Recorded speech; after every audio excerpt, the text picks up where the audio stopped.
Panawagan ni Vice President Inday Sara Duterte Carpio na speedy trial sa kanyang impeachment. Hangad din ng prosecution team.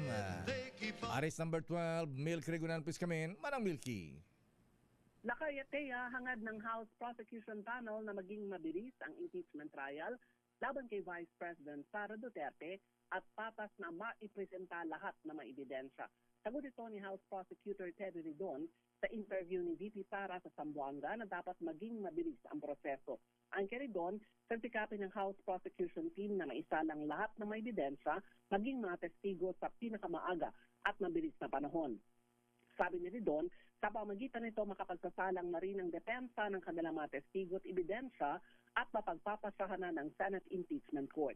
Sa panig ni Counsel for the Prosecution, Atty. Lorna Capunan, mapabibilis ang paglilitis dahil judicial notice. Ibig sabihin, hindi na kailangang ipakita pa ang mga transcript mula sa Kamara at hindi na kailangang i-produce ang mga dokumento.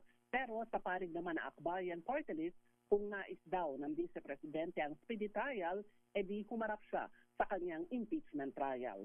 Ako si Milky Regunan, nagulat para sa DZRH, una sa Pilipinas, una sa Pilipino.